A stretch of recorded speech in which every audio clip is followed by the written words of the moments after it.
Yeah, it's the rap Diablo. Macho when I drop flows. The bar gets raised up. It's me and Petey Pablo. Boom. Yo, yo, yo. What up, what up, what up? Welcome to another episode of Sports and Spoilers, where we talk about sports and TV shows and sometimes movies, depending on what the movie is. Because, you know what I'm saying? Like Marvel, we already know what's coming. The end game. They dropped the tickets the other day. The AMC website crashed. I'm a premier member of AMC Stubs. I couldn't get on the website. They sent me an email at like 10 o'clock at night like, oh, hey, you know, we're sorry about that, our valued member. But now you can go get tickets. But when the site came back up and I tried to look at the tickets, like all the theaters that I would have used the Dolby Cinema, different time frames, no good seats are left. None. On the first day, all the different times on different days, just sold up. Look, will I watch it in 3D if I have to? Quite possibly. Quite possibly. Do I think it's necessary to watch this movie in 3D? Probably not. But will it take away from the movie is the main thing. It's more expensive to go see a 3D movie, and it's just not necessary. I don't think this is that type of movie. But if that's the only thing, is that the only way I can go opening weekend at this point because this motherfucker snatched up those tickets, then that's what the fuck I'm gonna do. Okay?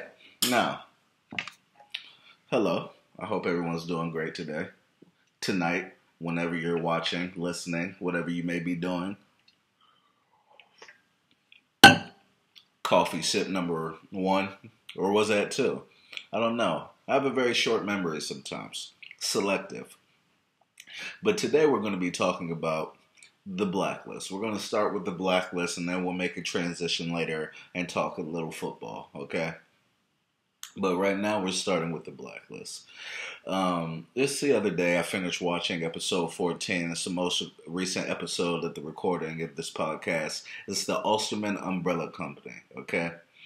That episode was one of the best episodes of Blacklist to me. And there's been so many great ones. It's a phenomenal show. One of my favorite all-time shows at this point. It's hard to deny it. Let's see. I won't do it now. I'll do it another time on a different pod where I list my top 10 favorite shows of all time.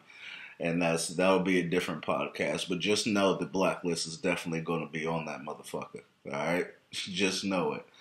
The Osterman Umbrella Company, finding out that, you know, like, first of all, it's not beyond the realm of possibility that something like that exists. If you watch the show, which I hope you have if you're here, then it's basically the shadow organization that governments hire to take out their own people when they feel they've been compromised or they're being excommunicated.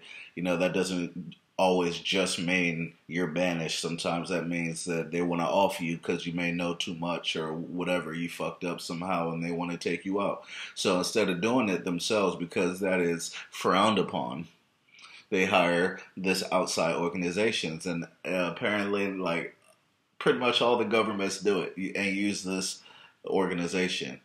So that's some pretty heavy shit, right?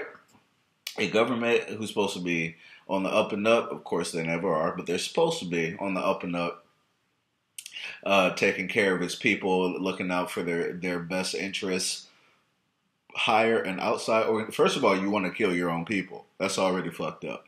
And you're going to hire an outside organization to do it. Excuse me. Whew. And all of y'all do it. That's out of line. I don't that. So Red gives them this case. Hey, the Osterman Umbrella Company is on American soil, and there's a target here. We find out the target is Samar. Hell no. Why? Hey, fall back. Hey, Aram. Are you mad at Aram for doing what he did when Levi came to him? Levi came to him and he basically told him that Mossad would consider Samar a threat. because she lied and failed her polygraph test. And if they consider her a threat, what do you do with threats? You take them out, right? So he's scared for her.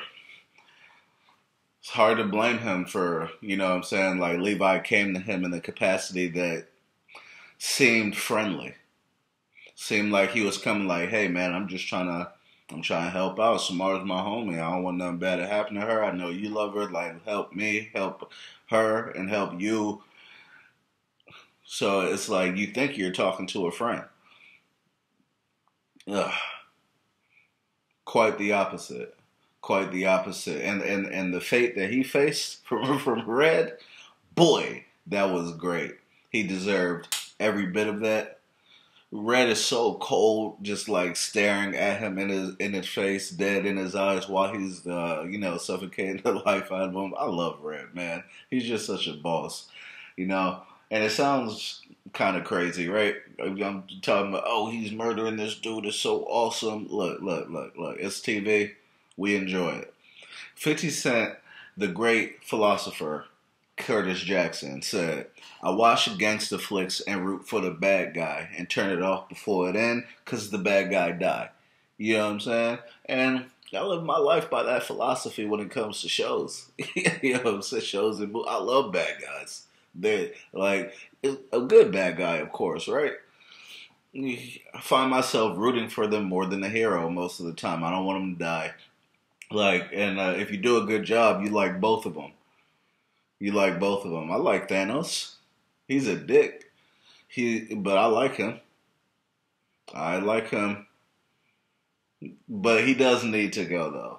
Because we have 11 years of rapport with everyone else, and he's just fucking everything up, okay? So that one's a little bit different. But with Red, from the beginning, we knew Red. And Red was cool from the beginning. Calm, smooth, manipulative, and just cool ass ways too. Yeah, I'm gonna help you get this guy. Yeah, he's someone you didn't even know about before, and he's a crazy motherfucker. And I'm gonna help you get him. All right, because that's what this deal is about. Me helping you get blacklisters, and then once they get him, Red finds something along the way that person had or was doing that interests him.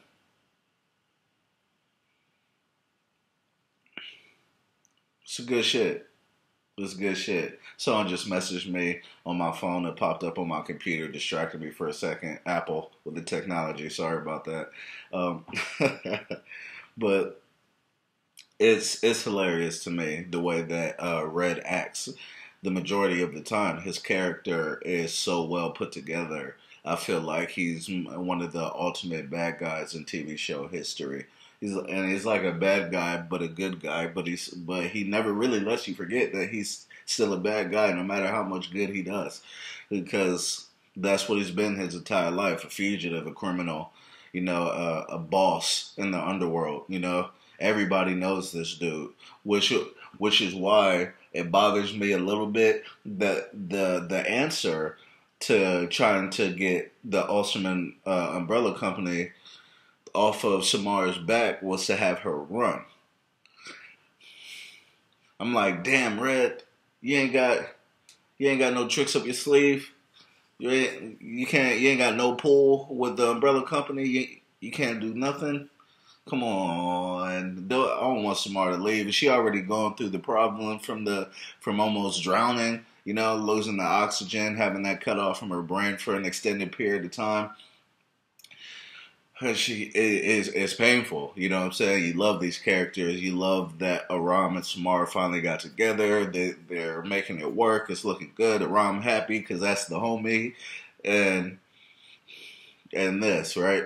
She keep trying to push away. He's like, nah, fuck that. Do you think it was right for her to do what she did and leave him?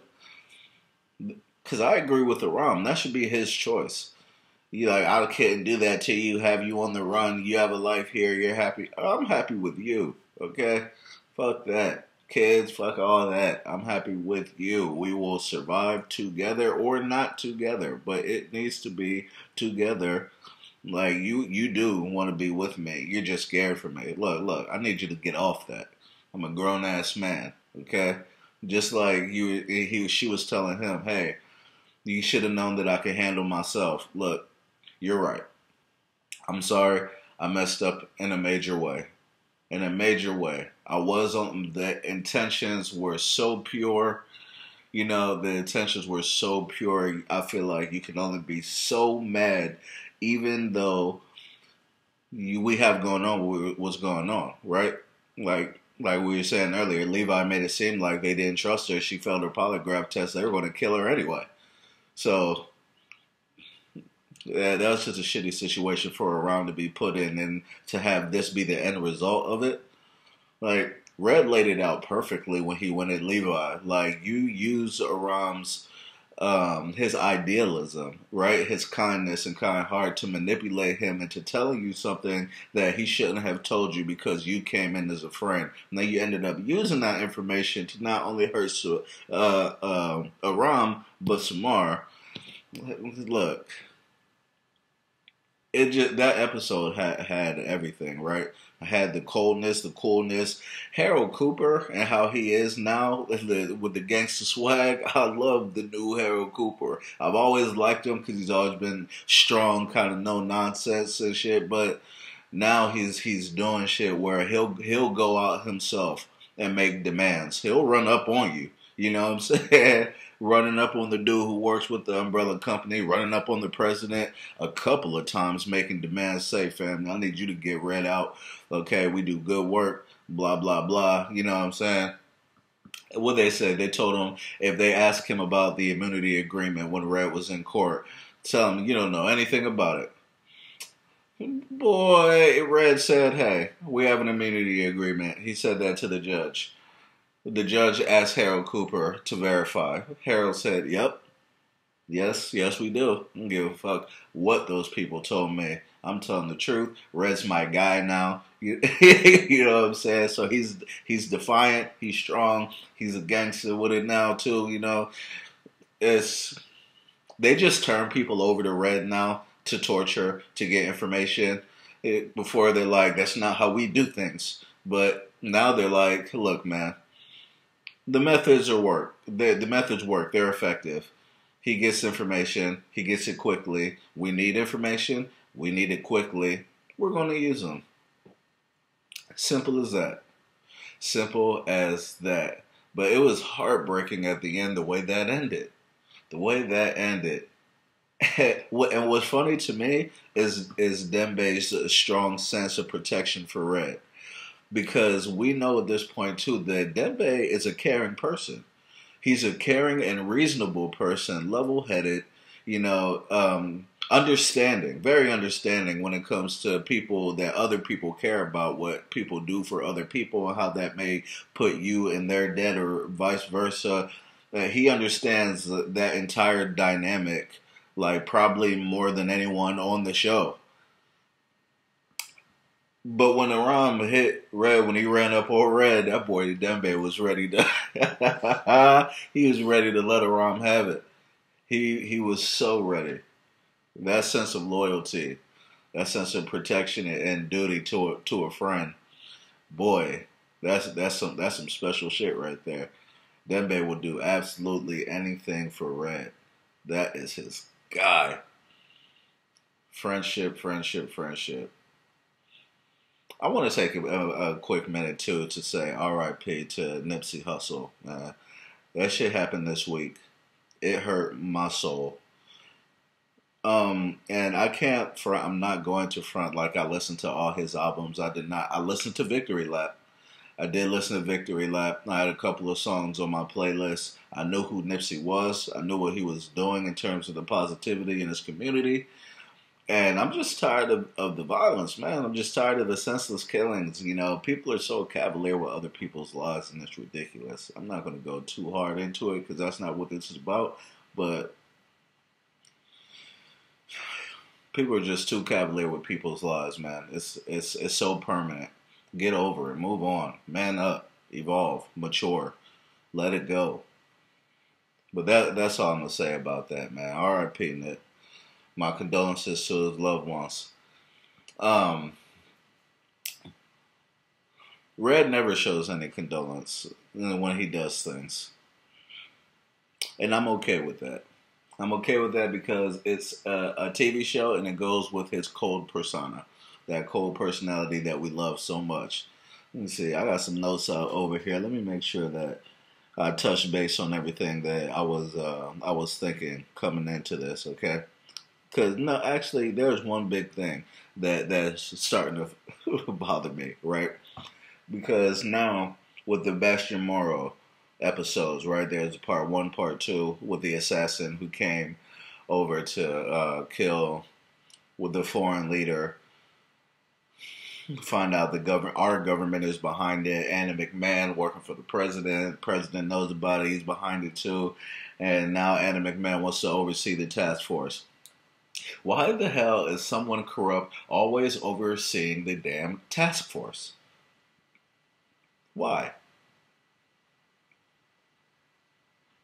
The task force is designed to root out conspiracies, find these blacklist criminals that nobody's ever heard about, expose corruption, right? That's what they've been tasked with. That's what they've been doing. But there's just always someone who is corrupt who's trying to head the damn task force. And I understand that if you are a corrupt person, one of the best things you can do probably is to stay close to a task force that's trying to root out corruption. But damn, how are they so good at actually positioning themselves to get in that position? Like, fuck. We get some people on the up and up, like always on the up and up. Always on the up and up to oversee the task force. No, we cannot. But I guess that just adds to it, right? It's just another week and another challenge for Red and the task force to overcome with much higher stakes, of course, but not unlike an NFL football team, even in the offseason. Right? People are always trying to one-up each other. This team makes a signing, this team makes a signing. The Cowboys fucking picked up Robert Quinn, and the Eagles picked up Jordan Howard. And around we go. Oh, now the debates are who's the team to beat, right? Who's the team to beat in the NFC East? We'll see. Time will tell. Okay, and I'm an Eagles fan, so you already know what I'm gonna say. I don't jokes with the Cowboys at all. Living it in Dallas, I actually like it that way. I like being in enemy territory. Being able to shit talk some of the Cowboys fans because they're arrogant, they're delusional, right? Eagles fans, we're just crazy. We're just crazy. Cowboys fans are delusional.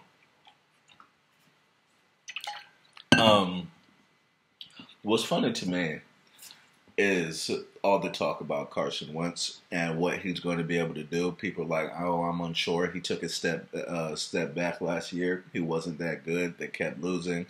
Look, I want you to use your brain with me for one moment while we just kind of talk about Carson Wentz and what he's done so far and what you should expect him to do going forward. Okay? When Carson Wentz his very first year, I'm not going to stat you to death either, but I'm going to give you a couple of stats during this little segment. Carson Wentz's first year in the NFL, he went 7-9. Okay, that year was the year that Sam Bradford was actually still slated to be the starting quarterback for the Philadelphia Eagles. He was traded about 1 week prior to the regular season. Sam Bradford was to the Vikings. And so then Carson was thrust into the starting role with only 1 week of getting starters reps to prepare for the regular season. That is not an ideal situation to set yourself up, your quarterback up for success, right? Ended up working out in terms of, picks and compensation and the things we were able to get to finesse out of Sam Bradford because the Vikings were tripping when they made that trade. Tripping. So really they got boned by the Eagles a couple of times in the past couple of years because the NFC East, the NFC Championship game when the Eagles smacked them and then that trade because that was stupid. That was stupid. Anyway. Because would they give up a first round pick for Sam?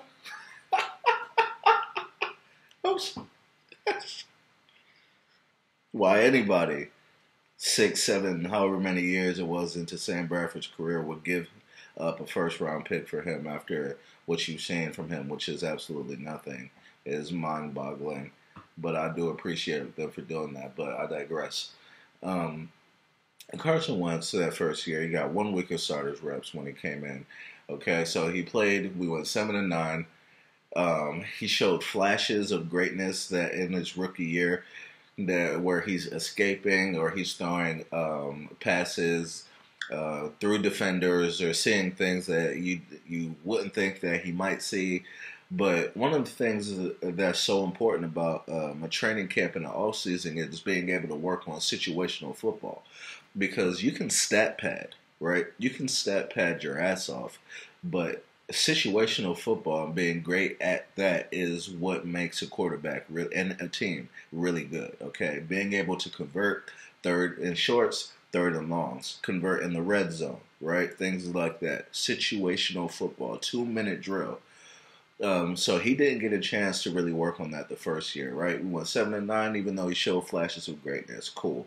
It's his rookie year anyway. It's not like you expected to go win a Super Bowl that year. But the next year, he gets his entire offseason and training camp so he can work on those things. Situational football. Last year, not this year that just passed, but that last year, right, his second year in the league, when he got the chance to work on those things, he was the best in the league on third and long, third and short, converting in the red zone. His 2-minute drills were great, right? He was like, and the rest of the stats went along with it, obviously, right? Because he puts up numbers because he's a good-ass player. So he's going to put up numbers. But like I said, the numbers don't always matter if in the situational aspects of the game, you falter, okay? It doesn't matter if you throw 2 good passes to get it to 3rd and 2 if you can't convert 3rd and 2. You know what I'm saying? So, like I said, he didn't get that. He got that chance, and he was the best in the league his second year at those things. Okay, and it vaulted the Eagles. And one of the things that vaulted the Eagles to be the number 1 offense in the NFL. Okay, number 1 scoring offense, and just it was a magical year to say the least. If you're an Eagles fan and you watch those games, you understand what I'm talking about. I'm sure some of you still go back and watch regular season games from that season because it was like a magic carpet ride. He went 11-2 before he got injured against the Rams, when he still came out and threw a touchdown in the red zone, situational football with that torn ACL just standing there, right? So he gets hurt at the end of the year. He played 13 games, 11-2. So that means he got hurt in, December? So he's hurt in December. He doesn't get an entire year, right? 12 months to recover. He wants to hurry up and get back for his team, so he's ready at the start of the regular season. But he was still rehabbing in the offseason and training camp. He didn't get a chance to work on his situational football, okay? So, and that's where we faltered. 3rd downs and not scoring in the red zone. The 2-minute drills weren't phenomenal. He didn't get a chance to work on those things, and that's where we struggled the most, because if you look at his stats, he completed 70% of his passes this past season, his 3rd year. 70%, okay? Not 60, not 62, 60. He completed 70% of his passes and threw 21 touchdowns to 7 interceptions. That is a 3-to-1 ratio, perfectly even down the line, okay? That is really good. But it was the situational football where we falter. So for people to think that, he's not as good as Nick Foles, because there's some people who think that, even though he was the clear MVP in his second year before he got injured, and I think he still should have won it, because his stats were he still had the most touchdowns, the most passing touchdowns of any quarterback in 13 games in that season. So,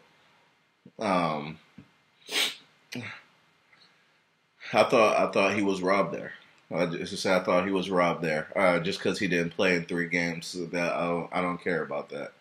I don't care about that. The stats were impressive enough. 30-37, if I remember correctly. So the next year, this past season, he goes 21-7, in 11 games, okay, and with a 70% completion percentage, and people are saying that he's not good, forgetting that he's recovering from the ACL. So not only did he not get his training camp, but everyone knows that it usually takes at least an extra year after you come back from an ACL tear to get back on track, right? This is common knowledge. If you are any sort of sports fan, like actual sports fan, not casual, real sports fan, then you know this information to be true.